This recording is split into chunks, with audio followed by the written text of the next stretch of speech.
always your number one. SM radio station. Love Radio. At eto na sila, ang nag-iisang masugid na tagahanga ni Nicole Yala. Chris Chuper!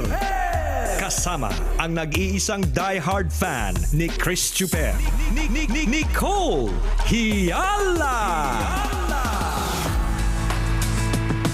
Mula sa Mahiwagang Burnay,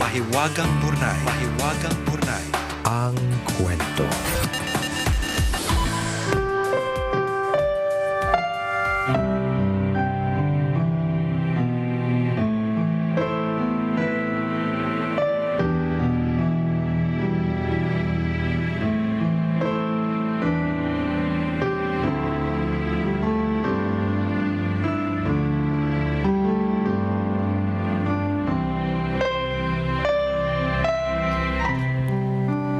Ako po si Mika.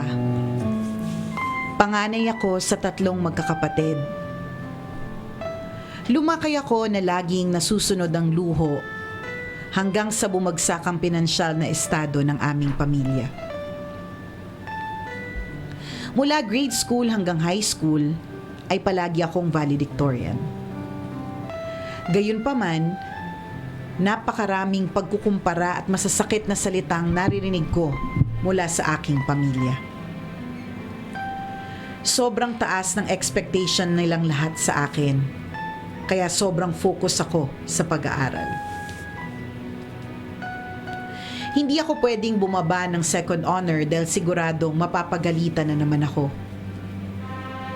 Dahil nag-aaral ako mabuti ay napakarami ko pa ring negatibong naririnig. Pagtungtong ko ng kolehiyo, everything changed. Mula sa isang Mika na walang ginawa kundi mag-aral, natuto na akong magbulakbol at magbisyo. Siguro nasabik ako sa mundo na hindi ko naranasan nung high school. Nakatira ako sa isang dorm noong mga panahon na yon, kaya napakadali lang sa akin na gawin ang lahat. Habang tumatagal, palagi na akong nagka-cut ng klase dahil iniisip ko na kaya ko namang humabol. Nung una ay na-maintain ko pa yung mataas na grades ko. Pero sa katagalan ay bumaba na rin ang mga grado ko. Ang lahat ng ito ay hindi alam ng pamilya ko. Lahat ng grades na pinapakita ko sa kanila ay dinadaya ko dahil nga sa takot na makarinig ng masasakit na salita. Nagpaulit-ulit ang panluloko ko sa kanila hanggang nagdesisyon ako na magtrabaho. Pumasok ako sa isang call center at kumikita na rin ng malaki. Sinubukan kong mag-working student noon pero hindi ko kinaya kaya tumigil na lang ako sa pag-aaral. January 2016. Nakilala ko si Miko. Naging magkaibigan kami ng matagal hanggang sa niligawan niya ako at sinagot ko siya. Taong 2017, nagdesisyon kami na mag-live-in. Ilang beses niya akong kinumbinse na sabihin na ang totoo sa pamilya ko pero natatakot ako.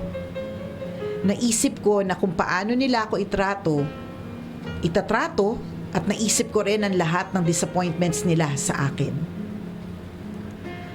Habang tumatagal, sinubukan kong sabihin sa kanila paunti-unti. Pero nag-uumpisa pa lang ako ng kwento, puro masasakit na salita na ang naririnig ko. Hindi daw ako dapat makipag-live-in, hindi na daw ako makakauwi sa amin, at wala na daw akong mukhang ihaharap sa kanila. Dahil doon, pinili ko na lang itago ang lahat. Pinipilit pa rin ako ni Miko na sabihin ang totoo, pero hindi ko talaga kaya hanggang sa nirespeto na lang niya ang desisyon ko. Pagpasok ng taong 2019, dapat ay graduation ko na. Nakikita ko yung mga kabatch ko na nagpapalit ng profile picture, suot ang togang itim. Para akong binubuhusan na mainit na tubig tuwing nakikita ko ang mga post nila. kasabay ng mga congratulatory comments na natatanggap nila. Iniisip ko na lang, ano kaya kung malaman ng mga tao na nag-fail ako? Madaming comments din kaya ang matatanggap ko, pero puro pambabash. Kung makikita niyo ako sa personal, masayahin naman akong tao. Tuwang-tuwa nga lagi yung mga tao lagi sa mga jokes ko. Tuwing may mga kaibigan ako na may problema, nandun agad ako para tulungan at payuhan sila. Sa tuwing uuwi ako sa aming lugar, makikita nilang ang saya-saya ko, laging may pera. Pero bakit ganun? Wala ni isa sa kanila ang nakakita ng bagaheng tumakip sa tunay kong pagkatao na dinadala ko sa loob ng 4 na taon. Bakit walang nakapansin sa kanila na hindi na pala ito yung Mika na magaling? Hindi na ako yung Mika na matapang na kahit anong masasakit na salitang maririnig mula sa pamilya ay kinakaya pa rin. Hindi na ako yung Mika na hindi kayang magsinungaling. Dumating yung punto na kahit ako, hindi ko na rin kilala ang sarili ko. Sa paglipas ng panahon ay nagagawa ko na rin maging masaya sa kung ano ang meron ako. May trabaho ako, may pamilya pa rin mauuwian, at may partner sa buhay na makakasama kong bumuo ng sarili kong pamilya. Pero sa kabilang banda, iniisip ko pa rin kung matatanggap pa ba ako ng mga kamag-anak ko sakaling malaman nila ang totoo. Sa tuwing maiisip ko ito, napapaiyak na lang ako sa takot na baka mahusgahan na naman ang aking pagkatao. Pagod na akong magpanggap at umiwas sa katotohanan. Sana balang araw ay makapamuhay na ako ng masaya at walang tinatago.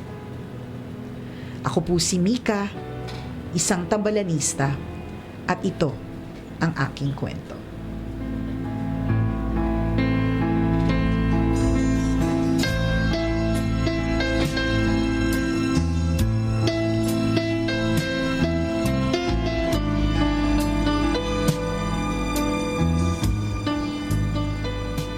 Hi, Mika. Ano pangalan ng boyfriend niya, Miko? Miko. Bagay kayo. no? Mika and Miko. Parang Hulyo-Hulya lang.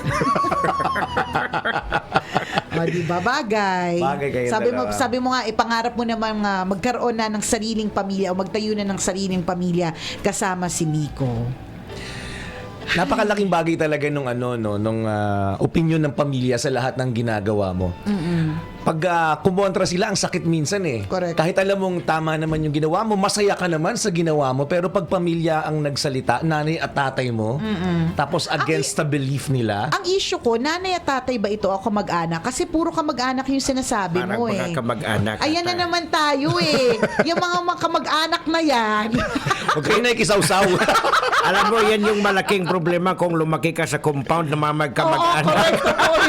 Ikukumpara ka palagi sa pinsan mo. Oo nga. Ay, nako. Laging may comparison. Tingnan mo yung pinsan mo. First diba? honor. Correct. Oo. Ikaw, wala ka nang ginawang mabuti. Bulak-bul kang Yeah. hayop ka. Demonyo ka. Gaganunin ka eh, di ba? Ako para sa akin, hindi ko kasi maintindihan kung Kung mga aning- kamag-anak ba ito, like anong level? Like mga Oh, pinsan-pinsan, mga tita-tita, ganyan. Kasi kung mga ganong level, sa tingin ko dapat hindi mo na i-concern yung sarili mo sa what they will think. Hindi ko kasi sure, hindi kami sigurado, ewan Kung anong definition mo ng family dyan. family eh. Nanay at tatay, mga kapatid ba ito? Kasi tama Oo. ka naman, partner, kapag ka nanay, tatay, mga kapatid, as in immediate family member, yung kumukutsa sa'yo, Oo. yung nagbibigay sa'yo ng mga negative na mga comments every day, masakit talaga yun sa Oo, kalooban. nakakalugmok. Nakakalugmok talaga yan. Yung mga taong inaasahan mong maniniwala sa kakayahan mo, mag-uplift ng moral mo, ng nararamdaman mo, sila pa tong unang nagda-dump sa'yo. Parang gano'n. 'Di ba? Nakalungkot. Sana hindi yung yung own family. Pili ko yung pressure dyan, yung mga tita-tito. Pero Kasi, kung di ba, kasi yung mga- dinoktor niya yung niya para hindi mano yung tatay at nanay niya. Oo, parang gano'n. So, Siguro- wala lang. Kung mga pinsan-pinsan, tsaka Huwag mo na kasi- pakialaman. Huwag mo na. Of course, alam niyo po mga kabisyo sa buhay, it is always easier said than done. Alam mo, parang ang dali-dali talagang sabihin sa isang taong, kaya mo yan, okay lang yan, huwag mo silang pansinin. Di ba? Parang ang bilis sabihin eh. Pero kapag ka nandun ka sa sitwasyon, hindi ka makalabas. Pag nasa eye of the storm. Yan. Pag nasa gitna ka nung problema, hindi lahat ng mga binibigay sa yung advice, hindi mo Sarado sa buhay. Oo. Di ba? Kaya, Hindi mo ma-apply. Oo, kumbaga parang kami, ang dali lang namin sabihin sa iyo na wag mo na lang pansinin yung mga yung mga sasabihin ng ibang tao, pero alam namin na mahirap kasi big deal para sa iyo yung what they think of you. Kasi hindi ka magsisinungaling kung hindi big deal eh. Tama. So ngayon, hindi ko alam kung paano ka namin matutulungan. Yun talaga yung punto dito.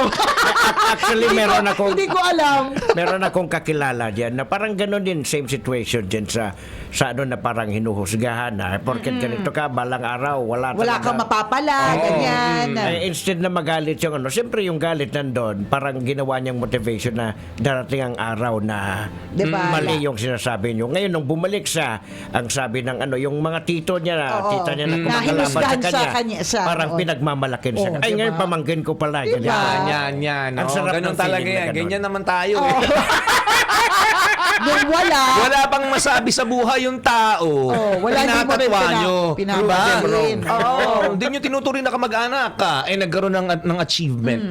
Diba? Yumaman, nagkapera. Pinagmalaki na. Sabay pinsan mo yan. Guilty tayo pare-pareho dyan. Di ba? Kung pinsan ko yan. Kahit wala naman talaga, malayong-malayo na. Ganyan tayo Hindi nga kayo nagsama ni minsan. Ito na lang ang sample nung isang araw. Pinag-uusapan namin off-air si Mayor Isko Moreno. Sabay banat si Chris Super, tambalanista yan eh. Sabi ko, ganyan tayo eh. Listener ng Love Radio yan. Listener ng Love Radio yan. Si Mayor Isko. Kaya. Hi, Mayor Isko. Good morning. Good job, Mayor. Good job, yan. Mayor. So, anyways, yung sinabi na tanghenyo, pwede mo yung gawin. You have to prove them wrong. Yes. And then, ang pwede mo sigurong gawin sa sarili mo is palayain yung sarili mo mula sa secret life that you have.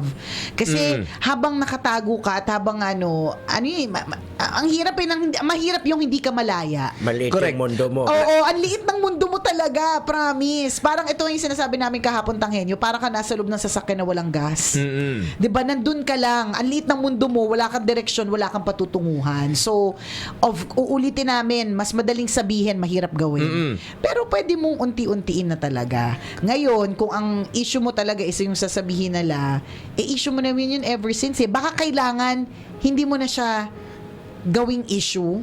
Oo. 'Di ba? Baka I-resolve mo muna yung Baka- sarili mo. Ikaw yung may issue dito, hindi naman sila masyado. Kasi pwede, yung baka comment... iniisip mo lang. Oo, parang ganon. Pagkawalan mo yung sarili mo. Oo. Ako din, yun din yung Yun na lang. impression ko doon na it's all a product of overthinking. Oo, baka ganon. Kasi kung tutusin, lahat po ng mga negative comments, maririnig natin yan. Hindi lamang sa mga kamag-anak natin. Lahat yan. Totoo yan. At hindi yan may iwasan. Ngayon, kung paano natin ipaprocess, paano natin i-digest, paano natin tatanggapin yung mga... At paano natin haharapin. yung mga Nasa comments atin na yan. yun Nasa sa atin yan. So, ang kalaban mo dito, sarili mo. So, Do not overthink. Sa madaling salita, Mika, you cannot control what other people will think. Yes. Yun, sa buhay kasi... And what other people will say.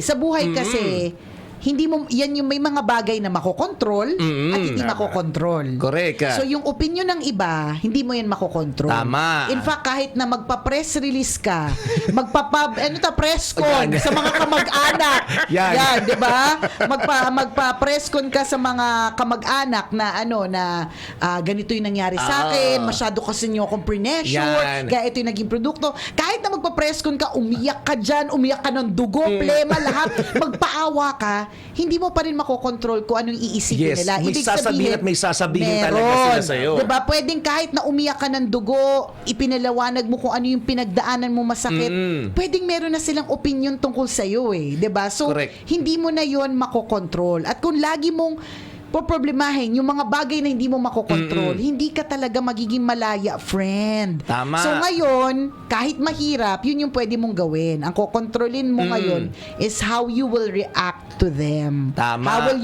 you will react to the situation. Isa pa ang pwede mong gawin dito, try mong i-practice o i-train yung sarili mo na huwag mag-pretend. Kasi ever since, ganun lagi, nagpe-pretend that you're trying na to magaling, pretend na that she's okay. that you're okay. O, Diba? Ikaw ang nahihirapan pagka ganun, it's okay to cry. It's okay to cry, Oo, friend. Walang diba? masama. Pag may masakit, umiyak ka. Tama, magtawag ka ng mga kaibigan, sabihin mo sa kanila yung saloobin mo, yung nararamdaman mo, Hindi and you'll masama. feel better. Correct. Hindi masamang i-acknowledge na meron kang weakness. Tama. Alam mo, tama yung sinabi mo, Chris, na ang pinaka-problema mo dito, kalaban mo yung sarili mo. Yes. Kasi parang gumawa ka ng image na ganito ka na, which hindi ka naman. Tama. Diba? Oo. Na-achiever ka na hindi mo naman kaya. Siguro, Correct. umpisahan mo na tanggapin mo kung ano yung kapasidad mo, palayain mo yung sarili mo, and Correct. then makikita mo yung happiness na yan. Oo, kasi alam mo, Kabisyo, kung Mika, kahit na ituloy mo naman yung pag-aaral mo, alam mo yun, meron pa rin silang opinion sa iyo eh. People, Kahit sino, pamilya mo, kaibigan correct, mo. People will judge you no matter what. Tama. 'Di ba? So ngayon, ang kailangan mo na lang anuhin sa sarili mo is paano ka magre-react. Correct. Diba? I-train mo yung sarili mo. Mula monumento hanggang baklaran. Yeah. Oo, ganyan. Paano ka mag-react sa bawat sitwasyon? Kasi laging may kaakibat na negatibo. Hindi mo pwedeng impress lagi ang mga tao. Tsaka hindi ka magiging malaya niyan ha. Para totoo sa akin yun. yan yung one of the greatest ano tawag ko, pagkakakulong o one of the greatest prison. 'Di ba? Gotcha. Isipin mo hindi ka naman talaga nakakulong, pero kinukulong mo yung sarili mo dahil sa kung ano yung iisipin sa ng ibang tao. Parang Yan. kahalintulad lang yan na nakikitira ka sa bahay ng manhug. Oo, Biyanan mo. biyanan Ang hirap mo. gumalaw, di ba? Parang may laging may monitor. Parang may CCTV. Ganyan na ganyan yung feeling. Diba? Para kang nakabilanggo ka kasi natatakot ka sa kung ano sasabihin ng biyanan mo. Yung Diba? gusto Totoo. mong matulog, magpahinga, hindi kasi baka Isipin niya, sabihin, batugang ka. Oo, maghugas ka ng plato ngayon. Oh, kung hugas ka naman ng hugas ng plato, baka sabihin, aksaya ka sa, di ba? Aksaya ka sa Dishwashing liquid. Aksaya ka doon. Di ba? Aksaya ka sa tubig. Di ba? Kasi walang Hugas ka ng hugas. Tingnan mo, so might as well, di ba? Huwag ka nang mag-care dun sa sasabihin niya. Do what you have to do and then tapos. Kasi meron na siyang, di ba, no matter what you do, people will judge you. So, Correct, di ba, correct, perfect example yung kay Tanghenyo, nasa loob ka ng bahay ng biyanan mo.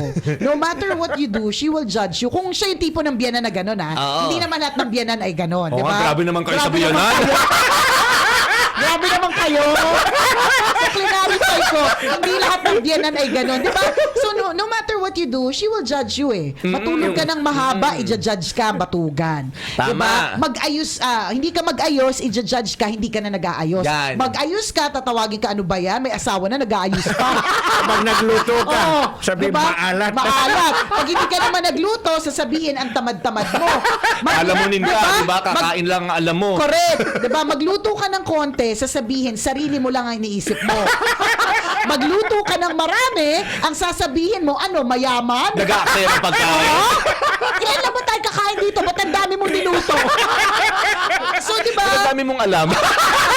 Hindi.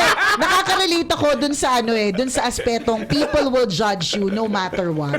Totoo yan. People will always have an opinion about you.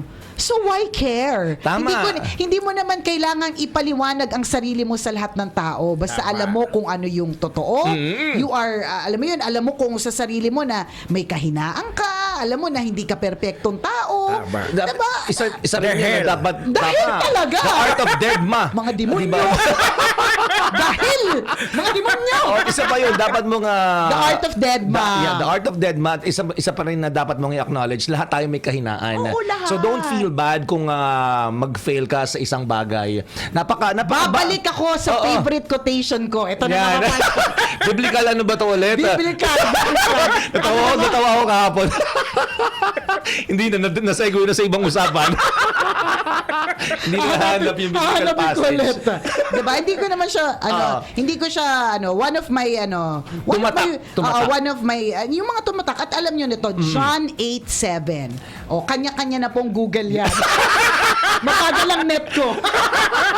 John 8:7. Alam mo, lahat po tayo merong lahat tayo mga may kamalian. Basta yung sa John 8:7, ang sinasabi doon, kung sino dito ang walang kasalanan, siya ang unang bumato. Yan. Cast the first stone. Yan. Diba? Kasi walang perpekto. Doon yan sa Oo. senaryo ni Magdalena. Oo, di ba? Sino sa inyo ang walang kasalanan? Sige, kayong unang bumato. May nagbato. Oo. Si Mama Mary.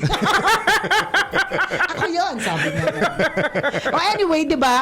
Alam mo yun? Sino yung sinong walang kasalanan dito? Sinong perpekto? Kasi makapagsalita Oo, naman tayo kung sino-sino tayong mga perpekto. Kala mo kung sino mga malilinis di ba? Perpekto ka? Oo. Di ba? Minsan hindi ka gumawa ng kasalanan. Minsan hindi ka nagkamali. Oo, ang bait-bait mo.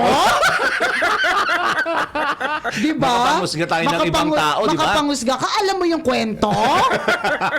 Di ba? John 8:7. Cast the first stone. Sino yung Yan. Bato mo sa sarili mo, bato pag mo malinis ka. Oo. Para magkadumi sa mukha mo. Kasi wala Lahat tayo yeah. meron kamalian. Ikaw din, Mika. At yung mga kamag-anak mo na sumisita sa'yo, meron din. The fact na naninita sila, kasalanan yun. Tama. Di ba? Oo. Kaya wag mong i-project yung sarili mo na doon sa iniisip nila na eto ka, pero na hindi naman. Wag na. Yun yung mabigat na dala. Free Correct. yourself. Palayain mo yung sarili mo, Mika. Deserve mo yan. Ikaw na din mismo yung nagsabi, di ba? Sana dumating yung araw. Di ba, pagdating mo na yung araw na yun. Wag mo nang hantayin. Huwag mo nang hantayin Gawin mo na, ngayon. Masyado na matagal yung pagkukunwari mo, yung paghihintay mo. 4 years? Oo, Tama na. malungkot yun. Help yourself, Kabisyo. Yeah. ha? Do what is right, Kabisyo. Yan. And do what makes you happy. Yun lang yun. True lalo, walang halong eklabu. Maganda morning and happy listening po sa mga nakatutok sa atin. Happy birthday kay Hopia. Yan. Salamat sa pagtutok. Happy birthday sa iyo. At nagse-celebrate din ng kanilang anniversary today. Yan. Uy! 3 years na daw sila. Yan. Ang kanyang love of his life na siya Albert Anciano. 3 years na sila ni Noridin Cherubin ng Pampanga. Wow naman. Love wins. So, enjoy your special day mga kabisyo. Smile! At kung meron kang kwento na gusto mong share sa amin, send your stories at mahiwagangburnaystory@gmail.com. Malay mo, kwento mo na ang ating pag-uusapan sa mga susunod na araw. Kaya send na. Gotta go mga kabisyo. Enjoy the rest of your day. Muli ako po si Nicole Yala. At ako naman si Cambio King Chris Chuper. Na nagpapaalala, Walang matatag na relasyon sa malanding may determinasyon. Yun! Ang programang Walang Problema, Hey Tambala Na, ay hatid sa inyo ng